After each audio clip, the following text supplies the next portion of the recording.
नारायण नारायण। बाणों की सया पर पड़े भीष्म पितामह के पास श्री कृष्ण युधिष्ठिर को ले गए कि धर्म के विषय में इस समय जो ज्ञान भीष्म के पास है वो बड़ा दुर्लभ है। श्री कृष्ण के कहने पर भीष्म ने युधिष्ठिर के प्रश्नों का उत्तर देना स्वीकार किया। युधिष्ठिर ने जो प्रश्न पूछे मानव जात के लिए बड़े महत्वपूर्ण प्रश्न हैं। सारे दुख, सारे संघर्ष, सारे मनमुटाव, सारे खींचातानियों का मूल जो है उस विषय में प्रश्न पूछे।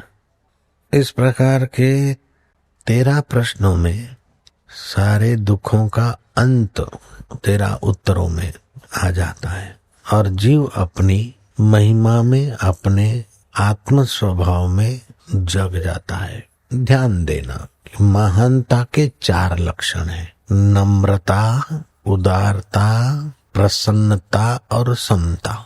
श्री कृष्ण देखो कितने प्रसन्न रहते हैं, कितने सम रहते हैं और कितने उदार हैं और कितने नम्र हैं।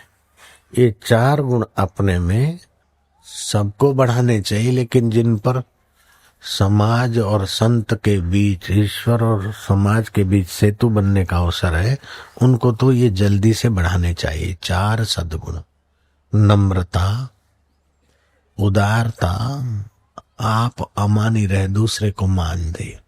मैंने कहा तुमको करना होगा, मैं अध्यक्ष हूँ समिति का, नहीं। फिर हमारे को समिति में रहने का फायदा क्या? फायदा यह है कि आप और जगह रहते तो अहंकार बढ़ता है, समिति में रहते अहंकार मिटकर मालिक का आनंद उभरेगा। ये बड़े में बड़ा फायदा है। इसलिए पद का गर्व न हो, अपितु पद की गरिमा तुम्हारे द्वारा खिले। जो भी खिंचाव होते हैं ये सारे नासमझी के मूल से ही होते हैं। योग्यताएं सब में है, श्रद्धा सब में है, लेकिन ये 13 प्रकार के जो दोष हैं वही दोष हमको ईश्वर से, शांति से, आनंद से, योग्यताओं से दूर कर बैठे।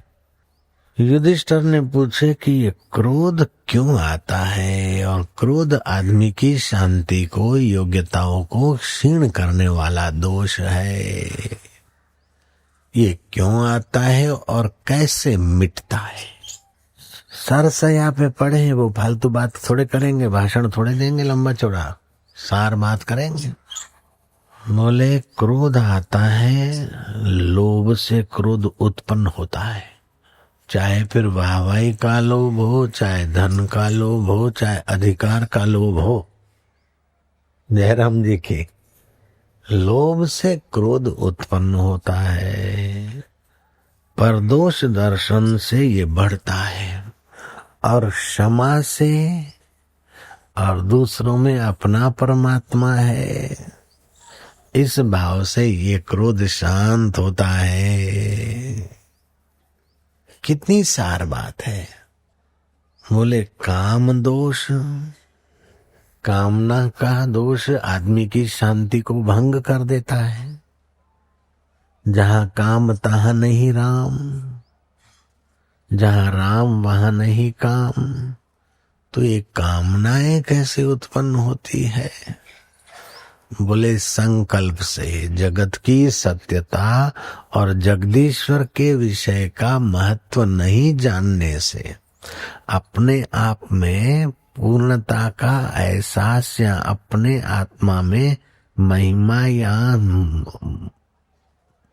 आदर बुद्धि नहीं है, जगत के कच्चे विवेक में, जो कच्ची चीजें हैं बदलने वाली हैं, उनमें सतबुद्धि करते हैं, क्योंकि विवेक कच्चा है।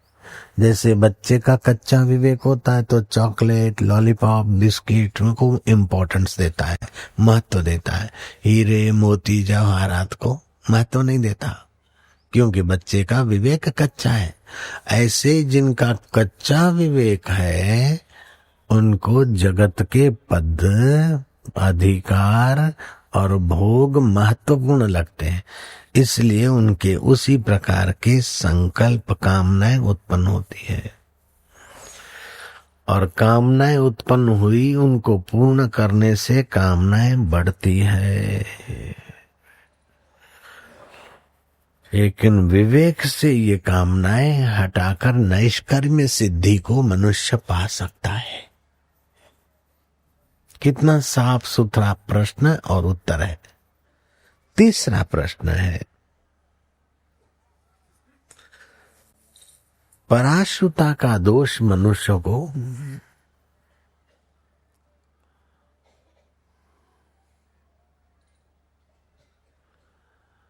लगा है, जिससे पराशुता के दोष से लोग जन्म टीप तक का दोष कर लेते हैं, अर्थात दूसरों को सताने का, दूसरों को मार डालने का दोष।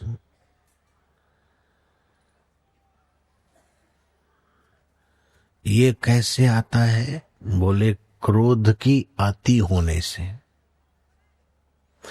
विवेक का दिवाला निकलने से, दूसरों की हत्या तक का पराशुता का दोष आ जाता है। क्रोध लोभ से ये पराशुता का दोष उत्पन्न होता है। दया और वैराग्य से और शुद्ध विवेक से पराशुता का दोष निवृत्त होता है। बोले मोह दोष भी प्राणी की योग्यताओं को हर लेता है। पितामह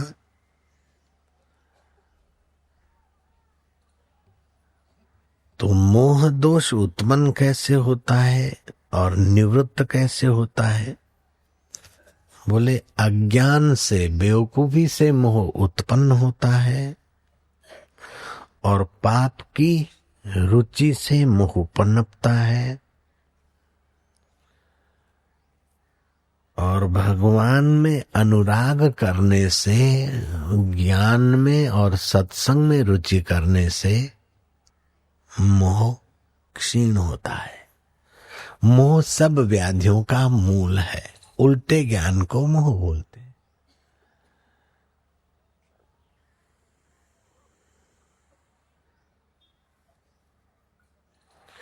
तो ब्रह्म विद्या से ये मोह दूर होता है।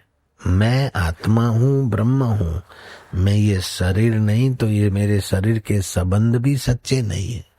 इस प्रकार का विचार करने से मोह निवृत्त होता है, ब्रह्म विद्या का आश्रय लेने से। नहीं तो ये बहुत दूर तक चलता है मोह। बोले पितामह, विदित्सा का दोष कैसे उत्पन्न होता है? बोले शास्त्र के विरुद्ध कर्म करने से विदित्सा दोष आता है। धर्म विरोधी,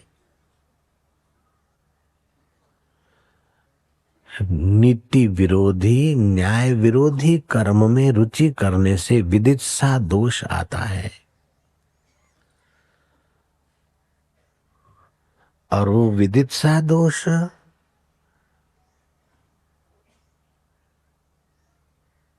आत्मज्ञान से, विवेक वैराग्य से धीरे धीरे क्षीण होता है।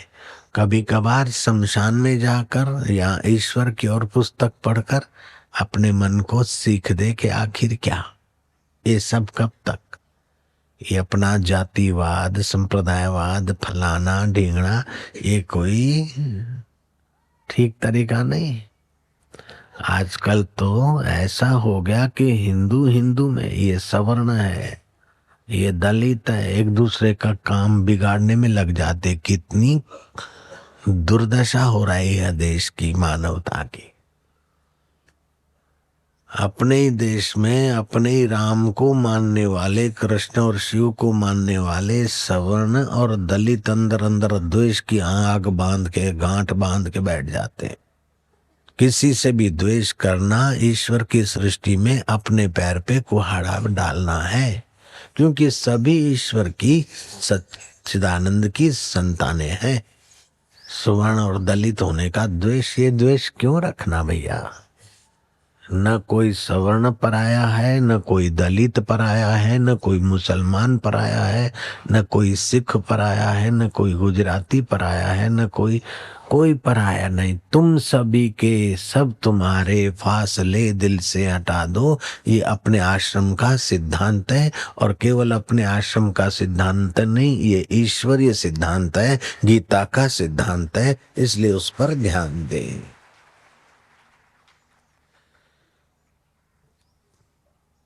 तो शास्त्र विरुद्ध है ये बात। ये सवर्ण है, इनका काम रखड़े, ये दलित है, इनका काम रखड़े, ये फलाने हैं, इनको तकलीफ हो। किसी को भी अपने तरफ से तकलीफ में डालना ये ईश्वरी विधान के खिलाफ है, और वो विधान काम करेगा तो मुसीबत हो जाएगी। इसीलिए कोई भी सवर्ण या कोई भी दलित, अपने को मानने वाले, किसी एक दूसरे के प्रति द्वेष ना रखें, अपना भला चाहते हो तो विदित्सा अर्थात शास्त्र विरुद्ध काम करने से, धर्म विरुद्ध काम करने से, द्वेषपूर्ण काम करने से विदित्सा का दोष उत्पन्न होता है, और तात्विक विचार करने से, तत्व ज्ञान से ये महान दोष निवृत्त किया जा सकता है। छठा प्रश्न है कि शोक, बड़े बड़ों को शोक होता है। सात्विक आदमी, उत्तम, मध्यम, कनिष्ठ, कनिष्ठतर, 4 स्वभाव के आदमी होते। और किसी को पुत्र का शोक, किसी को किसी का शोक, धन का शोक। ये शोक तो सबको ले डूबता है। तो ये शोक कैसे उत्पन्न होता है? प्रेमी के वियोग से शोक उत्पन्न होता है, और विवेक से शोक निवृत्त होता है। प्रिय वस्तु, प्रिय व्यक्ति के वियोग से शोक होता है, और विवेक का आश्रय ले तो जो प्रिय व्यक्ति है यहाँ नहीं है तो कहीं है, और ईश्वर की सृष्टि में है। मेरी प्रियता तो अभी हुई, साल 2 साल 10 साल 25 साल 50 साल से, लेकिन मेरे आत्मा की प्रियता में वो ब्रह्मांड में फैल रहा है। अभी मैं शोक करके अपने पिता को, माता को, या जो चले गए उनको परेशान क्यों करूं? तो इस प्रकार विवेक से और संसार की व्यर्थता से और संबंध की व्यर्थता से ये शोक निवृत्त हो जाता है। मात्सर्य दोष कैसे आता है? बोले सत्य का त्याग और दुष्टों के संग से मात्सर्य दोष आ जाता है। अच्छे सज्जन, सच्चे स्नेहों को छोड़ देना, खुशामद खोर, चापलूस, दुष्ट लोगों के चक्कर में आने से मात्सर्य दोष आ जाता है। जिस राजा के पास भी ये दुष्ट लोग हों और मात्सर्य दोष भर दे, उस राजा का विनाश हो जाएगा। जिस किसी के इर्द गिर्द मात्सर्य दोष जब उभारने वाले आ गए और वो सावधान नहीं रहा, तो वो बड़ी ऊंचाई से गिराया जाएगा। इसलिए हम लोगों में मात्सर्य दोष न आए, सत्य का हम त्याग न करें, दुष्टता की सीख अथवा दुष्ट विचारों के चक्कर में अथवा दुष्ट सलाहों के चक्कर में न आए। तो ये मात्सर्य दोष सत्य का त्याग करके दुष्ट मन की अथवा दुष्ट राजनीति, कुट राजनीति की शरण लेकर जो अपने को अधिकार भोगने की लालच में लगाते हैं, उनमें ये दोष आ जाता है।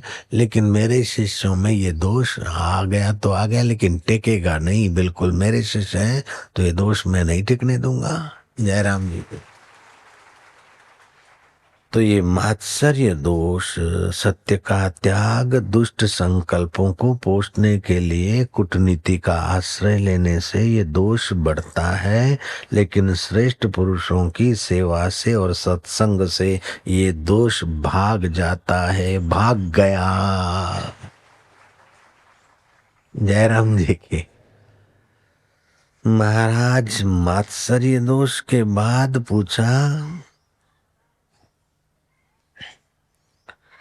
कि ईर्ष्या का दोष भी मनुष्य को आत्म सुख से, आत्मज्ञान से, आत्म शांति से विमुख कर देता है। वो कैसे आता है? बोले कामना की आपूर्ति से ईर्ष्या हो जाती है कि इसको ये है मेरे को नहीं मिला, इससे ईर्ष्या होती है। दूसरे के सुख से सुखी और दूसरे के दुख से दुखी बुद्धि बनाने से, विवेकशील बुद्धि से ये ईर्ष्या का दोष निवृत्त हो जाता है। बोले मद दोष कैसे आता है? बोले मद दोष कुल का मद होता है, विद्या का मद होता है, धन का मद होता है, पद का मद होता है, अधिकार का या जन बल का मद होता है। इस प्रकार ऐश्वर्य आदि का मद होता है। और इस मद अभिमान से ही व्यक्ति अपने को मद का शिकार बना लेता है। यथार्थ स्वरूप के ज्ञान से मद चला जाता है। धन का मद करेगा, यथार्थ देख धन तू लाया नहीं था, लेने जाएगा। सर्टिफिकेट का मद है तो सर्टिफिकेट तू पैदा हुआ तो था नहीं, और मुर्दे के साथ सर्टिफिकेट चलेगा नहीं। सौंदर्य का मद है तो हाड़ मास का सौंदर्य तेरा था नहीं, मिली हुई चीज है। ऐसा कोई चीज नहीं है जिसका ईमानदारी से विचार करो कि मद टिके। ये तो ना समझी मूर्खता से मद टिकता है और हमारा सर्वस्व छीन लेता है। इसलिए विवेक का आश्रय रखकर, सत्संग का आश्रय करके ज्ञान से इस मद दोष को निवृत्त करना चाहिए। बोले निंदा का दोष, निंदा के समान तो पाप नहीं है दूसरा। ये सुनते फिर भी निंदा के बिना नहीं रहा जाता, एक दूसरे की टांग खींचे बिना नहीं रहा जाता। ये सुनते तो हैं, जानते तो हैं, पर निंदा सम अघन खगेशा, पराई निंदा के समान और बड़ा भारी पाप नहीं है। लेकिन कई के तो बाप बेटे की निंदा करने लग जाता है, माँ बेटी की निंदा करने लग जाती है, बेटी माँ की निंदा करने लग जाती है, नानी दोती की निंदा करने लग जाती है, दोती नानी की निंदा करने लग जाती है, और कहलाती अपने को भक्तानी। हे भगत भगती सब राख में डाल दिया आपने। एक दूसरे की निंदा करके आपने तो अपना पुण्य अग्नि में डाल दिया। हाथ अग्नि में पड़ जाए तो इतना घाटा नहीं जितना निंदा करके आप अपने को ही ईर्ष्या और निंदा की अग्नि में डाल रहे हैं। पति की निंदा कर रहे हैं, पत्नी की निंदा कर रहे हैं। ये कैसा निंदा का दोष घुस गया। हम कहना एक दूसरे को बता दिया, लेकिन निंदा के भाव से नहीं, उनकी भलाई के भाव से। और वो भी ऐसा नहीं कि रोज रोज उनको टोकते रहे कि भाई तेरी भलाई है, तेरी भलाई है। हम कौन होते उनकी भलाई करने वाले? वो जब हमारी बात भलाई के हिसाब से मानते तो हम कहें, निंदा क्यों करें हम?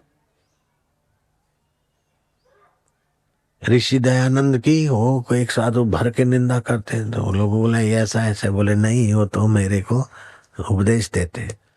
लोग बोलते ये गालियां दे रहे आपको, ये दे रहे, बोले कोई बात नहीं, वो दे रहे तो हम भी दे दें क्या? जाओ मिठाई ले जाओ, फल ले जाओ।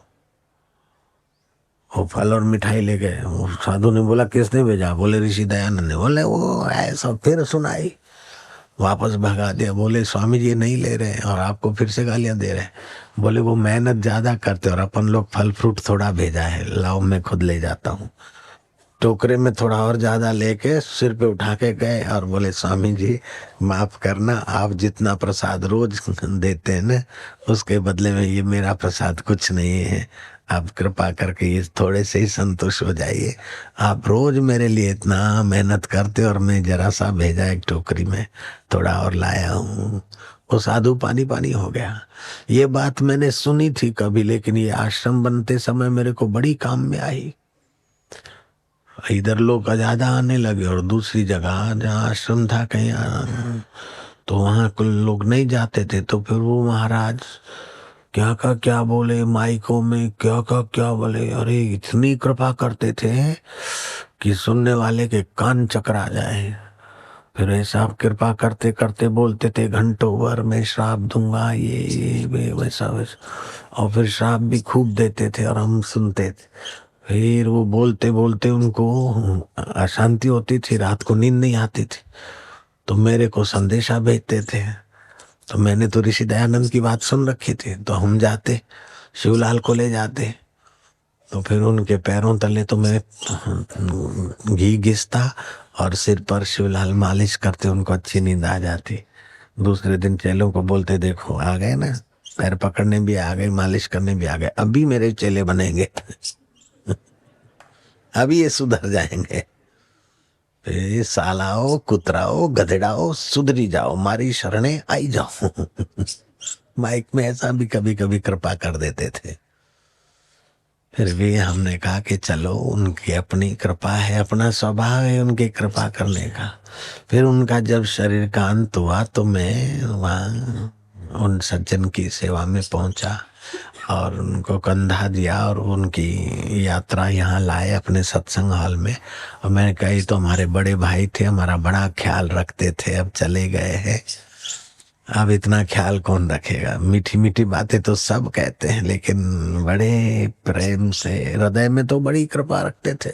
बाहर से कभी कभी ऐसा मैंने उनके शिष्यों के बीच कहा, तो हृदय में कृपा तो रखते थे, मुझे याद तो करते थे इस बहाने। तो मेरे को तो बहुत लाभ हुआ जयराम जी की। एक खाली कथा मैंने सुनी थी ऋषि दयानंद की, और जब मेरे जीवन में आया तो मैंने उसको थोड़ा सा ऋषि दयानंद की बात को चुरा लिया। तो ऐसे संतों की बात चुराने से भी मुझे तो बहुत फायदा हुआ। तो आप मेरी बात चुरा लो, अपने निंदा क्यों करे। वो तो निंदा करता है, लेकिन अपन भी उसके साथ उसकी निंदा करने लग जाए तो फिर अब वो भी धोबी, अपन भी धोबी। वो तो कृपा करते हैं बेचारे, चलो ठीक है।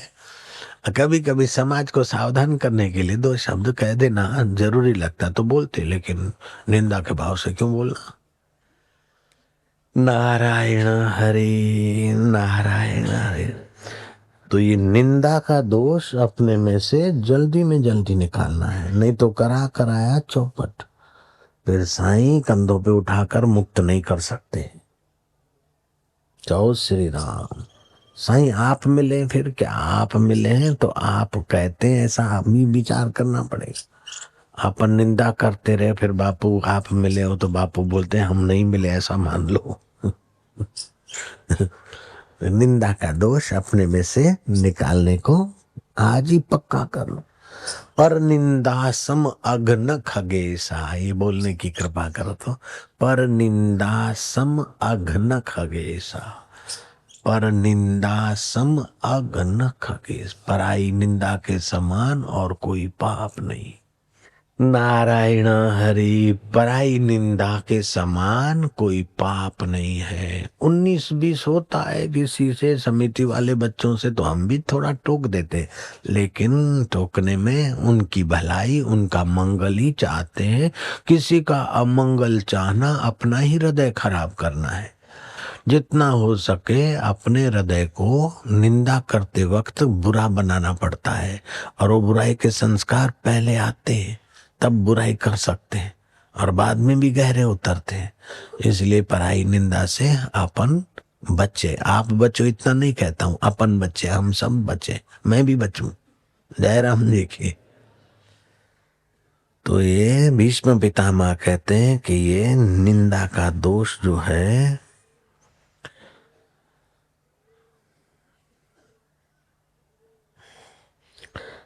किसी से भी न हो तो अच्छा है। द्वेष के कारण निंदा होती है, धूर्त वचनों के कारण करने से भी निंदा होती है, भ्रम के कारण भी, कच्ची पक्की बात सुनकर भी निंदा होती है।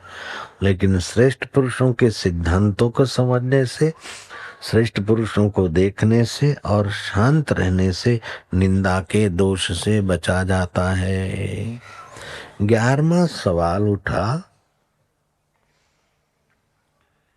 कि असूया का दोष, अर्थात दूसरों में दोष दर्शन असूया है।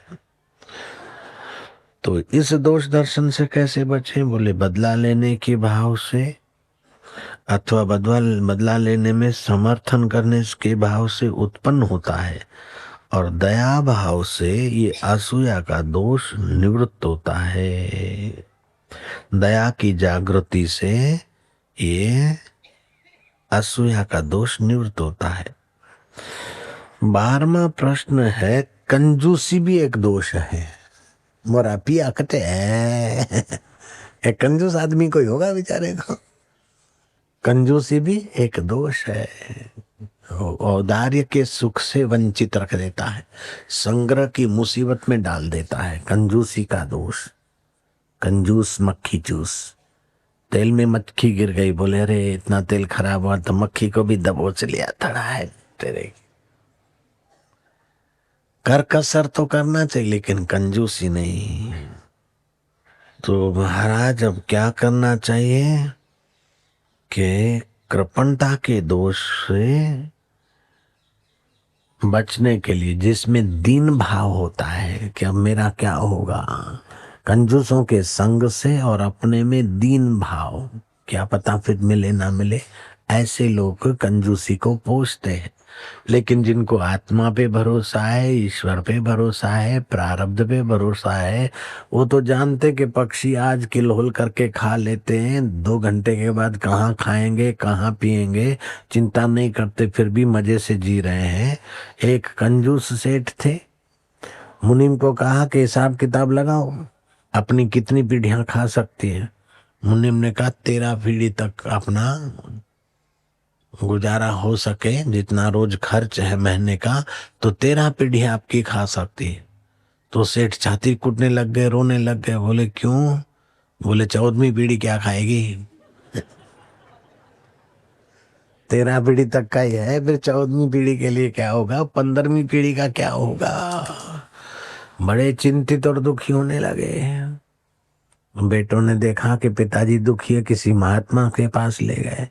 महात्मा ने कहा कि नदी किनारे एक ब्रह्मचारी रहते हैं, स्वयं पाकी हैं, उनके पास आप सीधा ले जाओ सुबह सुबह, तो आपका ये अशांति मिट सकता है। और सेठ बोला चलो, अब कितना खर्च होगा सीधा ले जाने के? बोले पाव भर आटा, आधा पाव गुड़, आधा पाव चना दाल, पाव आधा पाव सब्जी, थोड़ा सा गुड़, थोड़ा सा, मतलब सीधा कितना होगा? 2-5 रुपए का होगा। बोले चलो इतना कर लेंगे, अशांति मिटती है। तो वो अपना सीधा लेकर गए तो ब्रह्मचारी की कुटिया, और उनकी एक दरी बिछाने की और आसन दिया था। बोले लो महाराज सीधा ले लो। महाराज ने कहा आज तो सीधा है मेरे पास, कोई दे गया है। तो बोले रखो, कल काम आएगा। बोले जिसने आज भेजा वो कल भी भेजेगा, इतना क्यों लेके रखूं? अरे बोले महाराज अभी है ना, आज सीधा देगा तो कल कौन दे जाएगा? बोले जिसने आज भेजा है वो कल भी भेजेगा। पक्षियों को तो आज भर का भी नहीं होता, सुबह खाते तो शाम भर का नहीं होता, और मेरे को तो रात भर का है, तो मैं क्यों लूं? क्या पक्षियों जितनी भी मेरे पास अक्ल नहीं क्या? सेठ ने कहा कि महाराज तुम कैसे आदमी, मेरे पास 13 पीढ़ी का है तो मैं सोच रहा हूँ 14वीं पीढ़ी का, और तुम कल के लिए नहीं लेते? बोले वो चिंता तुम्हारे हवाले कर दी, रोना कूटना तुम्हारे हवाले कर दिया, मैं तो मौज में हूं।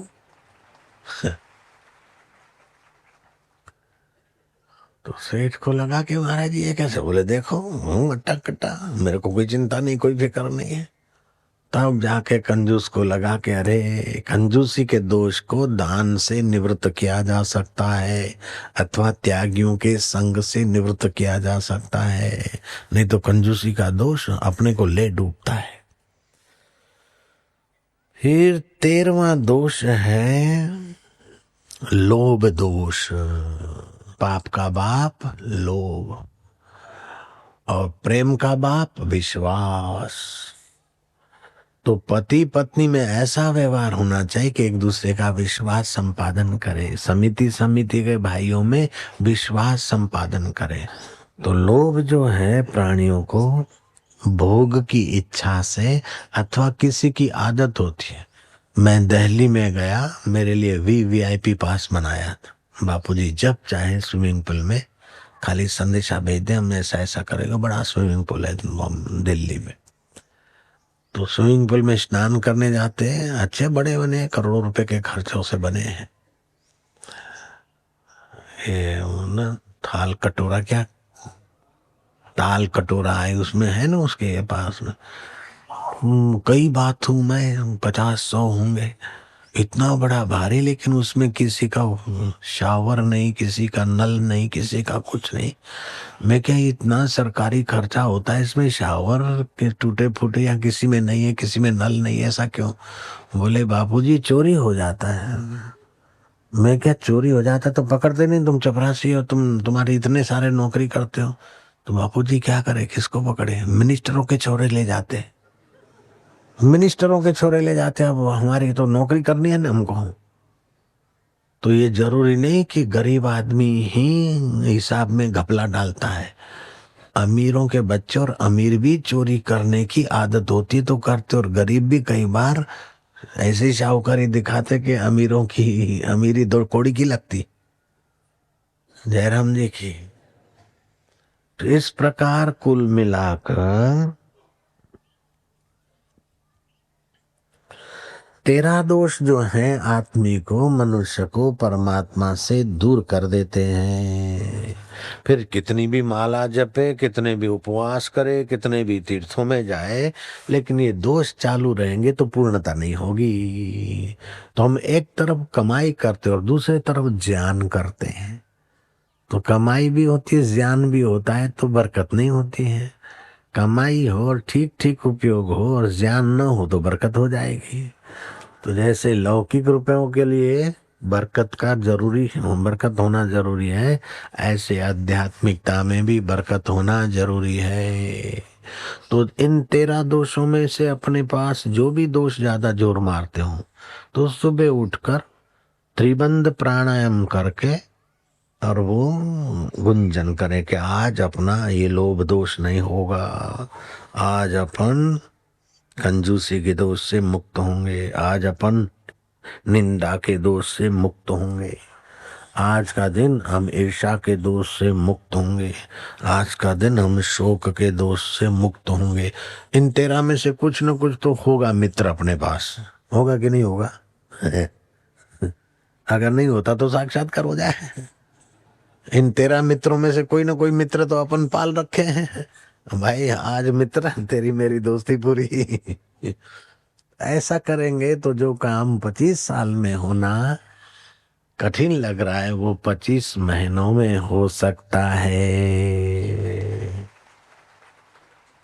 मजे में तो वो है जब ये 13 दोष से पार हो गया, वो मजे में, बाकी तो कल्पना में है।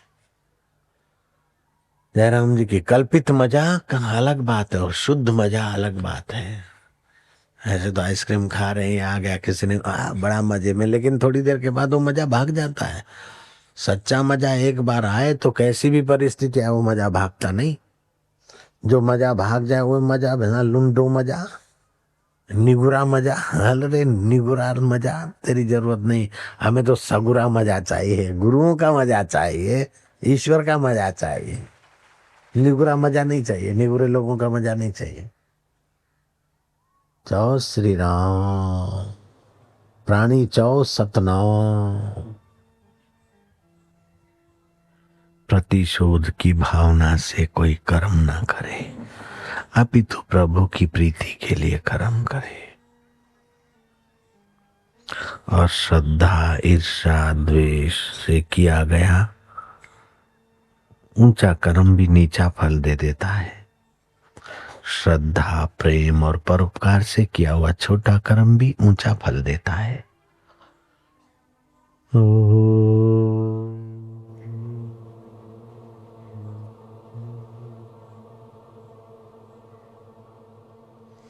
सुबह नींद में से उठते ही थोड़ी देर ध्यान में गुजारे